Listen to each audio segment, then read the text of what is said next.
Hello, everyone. We're here on January 23rd, 2012, for the first podcast of the 2012 season for the Heights baseball program. I'm here with Coach Crocio and former player Matt Stam. Matt's just kind of hanging around in the background, so hopefully we'll see what happens. Grading my exams. He's grading exams. We probably shouldn't say that out loud. Well, I just did, so. So either way, Yeah. Coach, today the schedule was released, and the 2012 season is getting close and getting upon us. And why don't we talk about the schedule a little bit and kind of tell us who's on the schedule that's new, who's always coming back for another go round, et cetera, et cetera. Sure. I don't think it's gigantically different. I think looking at it, two things sort of stick out. One is the Champions Classic in March, which we talked about on prior podcasts. The Champions Classic is going to open Thursday, March 15th. We are opening, it looks likely like we're going to open that game with Spalding here at the Heights. Then there'll be a game that's Sunday and then a game Wednesday. Of course, matchups to be determined depending on who else wins, loses, etc. The other, I think, a new sort of wrinkle, we got a doubleheader this year with St. Albans, which will be at the Heights, Saturday, April 21st. Have not played them too often in the past. We've played them a few times, but, I'm excited about playing St. Albans, particularly a doubleheader here at the Heights. So I think that those things kind of stand out. Otherwise, things are basically pretty normal.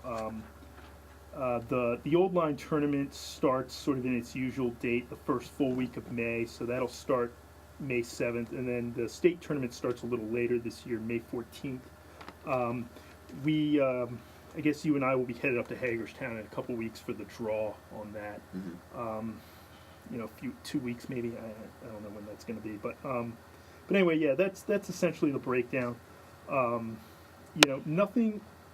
Nothing major that's different. Again, other than the Champions Classic, and I'd say St. Albans. Yeah, and so for people who don't know, Spalding was the #1 team in the state of Maryland last year. They're pretty good, and St. Albans just had Danny Holtzson drafted #2 overall by the Seattle Mariners, and they've had some very good players, so they're a very strong program. So that'll be fun to have them here at the Heights. Yeah. And then we got the Old Line Conference, Spencerville, Chen, Goretti, Washington Christian, Avalon, and us. And last year's for the first time we're going to be defending a title, and it'll be interesting next year. It'll be fun next year. But the Champions Classic is the big difference, and the change from we were going to play Gilman, but now we're going to play Spalding, and it's just the way the cookie crumbles. Anyway, there usually is a weekend that is kind of given off to the parents and players, and was that kind of factored into the schedule at all this year?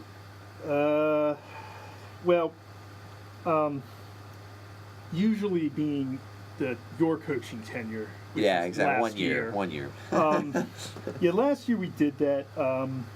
Kind of the way the schedule fell. This year, I suppose I have Saturday, April 28th, as kind of an open date. Again, I'm going to tepidly commit to that. Depending on the weather, we may use that as a makeup, but hopefully that'll be some time off. We have Riverdale Friday night that weekend, and then Avalon Monday. So it's not sort of too much of a break, but nevertheless, that is going to look like the open Saturday for the varsity this upcoming year. Otherwise, we're pretty much jam-packed. I'm looking at the schedule now, and it's typical where basically from the second week of March on, we're playing. This year's schedule is probably a little bit easier because Memorial Day is later. Last year was very difficult because of the weather, and Memorial Day being early made things a little more challenging than usual. I will say one thing that I'm not overly thrilled about is Crescite Week is a little later this year, which I prefer it to be earlier. But that's how it works out. I guess 2 of the 3 is good. So, Mm-hmm. but yeah, April 28th. That is sort of the date that I'm in a lukewarm manner committing to now. Nice. And so for those who come to the Heights to see us play this year, we strongly encourage anybody and everybody to come out. It's Looks great. some great baseball, and Yeah. there have been some modifications and changes, improvements to the current setup of Yeah. the field. Why don't you tell us about those? Sure. I can't really take a whole lot of credit for this, other than you and I just sort of endlessly pestering people until they sort of comply with what we would like. But I guess the main thing, a couple things. One is the field's been resod, I guess is the term. The playing grass is new and fresh and much more smooth, much more even.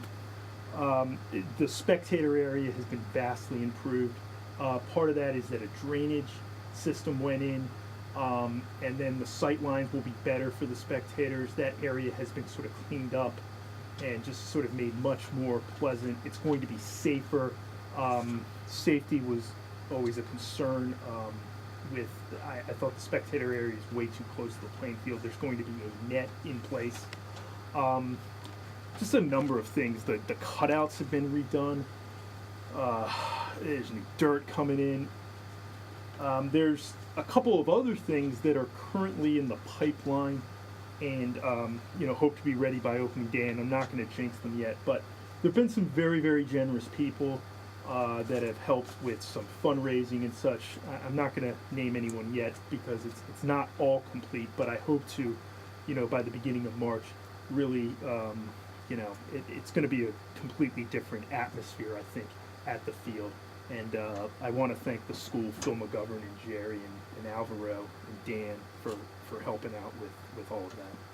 Yeah, it's some very, very generous parents and alumni and former players and administrators, and it's gonna looks like it's gonna be a good spring. Hopefully, knock on wood. No, let me add one thing to that, Tim. It's just seeing what people have given, not only in time and money and just legwork and everything, to improving the facility.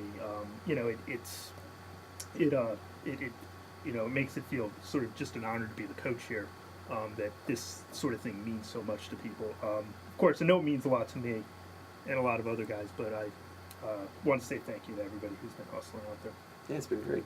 I think that's all we got for this podcast. Unless you got anything else you want to talk about. Sure. I will briefly talk about Florida. We're going down there on March 3rd through the 10th. That's one schedule we don't have up quite yet. That is one we typically get from, we used to get it from Coco. I used to always say Coco, and I guess now we get it from Florida generically. But from Vero, we'll be getting that. Funny that the guy who runs Vero used to run Coco. But Jeff, I guess he's now the guy who gives us the schedule. He should be sending that out first week of February. We're likely going to have a couple of other announcements here shortly, and keep checking into the website. One announcement will be for the players.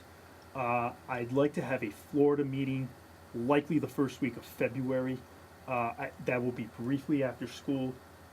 We'll have a date on that for certain soon. I want to check the basketball schedule and just to make sure that the basketball guys can make it. But I'd like all the players to try to make that. It'll be 10 or 15 minutes after school. Second thing is, and this will probably be more mid-February, we'll have a parents' night again. Parents' night will be here at the school. I guess they call it the living room. Mm-hmm. Okay, the living room right outside the chapel. There will be a date on that shortly. I'm gonna get a few things organized. I know February is a busy month with the auction and such here.